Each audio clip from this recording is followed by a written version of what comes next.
I want to start the month of October off talking about vengeful ghost pirates. There is a long history of seafaring stories from the Flying Dutchman, Octavius, Mary Celeste, and many of the others.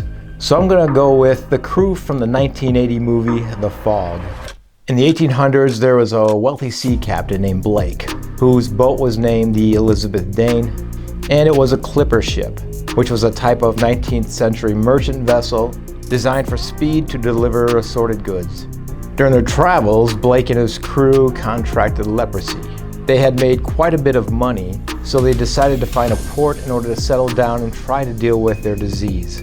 They found a small coastal town in Antonio Bay in Northern California. They sent a crew there to look for property, and the 6 founders and eventual conspirators of that town learned that the crew had leprosy and a lot of gold to buy property.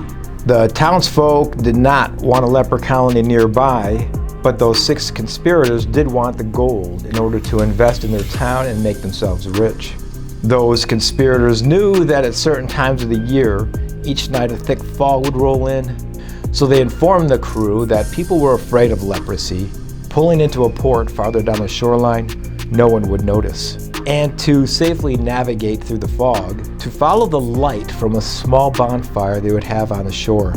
These 6 conspirators had lit a fire in a treacherous part of the shoreline littered with rocks. And the Elizabeth Dane sailed straight into those rocks, crashing and tearing their ship apart, drowning the entire crew.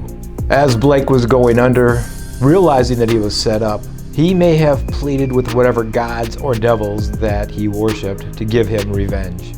And that night, the 6 conspirators gathered the gold and established their town. Then 100 years later, Antonio Bay was thriving, even preparing for its 100th anniversary.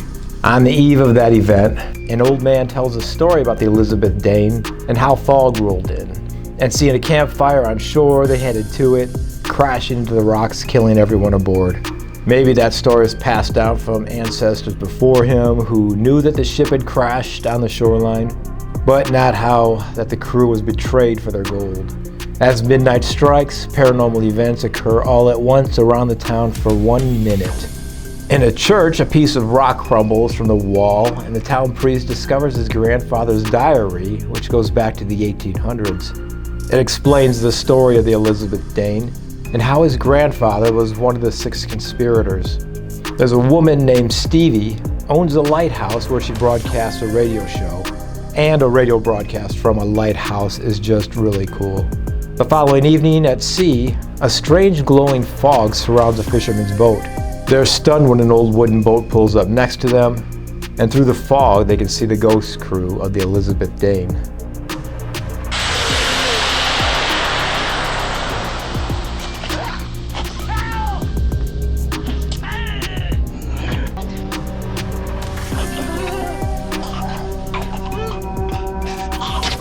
Later, Stevie's son sees a gold coin on the beach, which changes into a wooden plank that says Dane on it.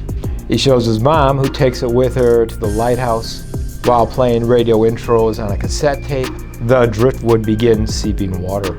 As the water touches the cassette player, a voice is heard on the tape swearing revenge. The words 6 must die appear on the wood before it bursts into flames. She extinguishes the fire and the wood returns to normal. Some people find that fishing boat adrift and the corpse of one of the crew. Later in the autopsy room, the corpse comes to life, picking up a scalpel, but collapses and has carved the number 3 on the floor, signifying that 3 of the 6 have been killed so far. Later, that glowing fog returns. Stevie's on the phone with a weatherman and she's concerned about it. The weatherman hears a knock on his door and is greeted by Blake and his crew. Stevie hears him die. The fog moves inland, disrupting the town's telephone and power lines. Using a backup generator, Stevie warns the listeners that there's something in the fog.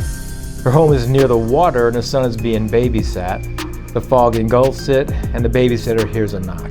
She opens the door and the crew of the Elizabeth Dane takes their 5th victim. A car pulls up and saves the kid, but the fog is engulfing the town. They have the radio on and Stevie, who can see the town from the lighthouse, is warning people to stay away from the fog. They're trapped outside. The only place they can get to is the old church. The priest has read the diary and tells them that their town was built on lies. The fog surrounds the church and lighthouse. Blake and his decayed crew of dead men are hunting for a sixth victim. Behind the crumbling wall where he found the diary, the priest finds what the 6 conspirators did with the remaining gold. They melted it into a cross. Maybe they were worried about getting caught, so they hid it and died before spending it. Or maybe it was the guilt of what they did that had them turn it into a cross. As everyone is trying to survive, the priest brings the cross to the crew of the Elizabeth Dane. Blake takes hold of it, and the ghost and cross disappear. They have no idea what just happened. Stevie goes back to her broadcast and again warns everyone about the fog. So Blake returns to kill 6 people for revenge, and who could blame him, but only claims 5 souls. The priest, knowing that his grandfather was one of the conspirators, is confused to why he was allowed to live. Maybe once they got what was left of their gold, they no longer needed the last victim. Maybe whatever dark force that brought Blake and his crew back was finally satiated by their carnage. Maybe their allotted time in some pact with the devil ran out and they were called back to hell. Or maybe they only left temporarily so the others in the church could leave and then go back and claim their 6th and final victim, the last remaining relative of the 6 conspirators, making their revenge complete. Good night.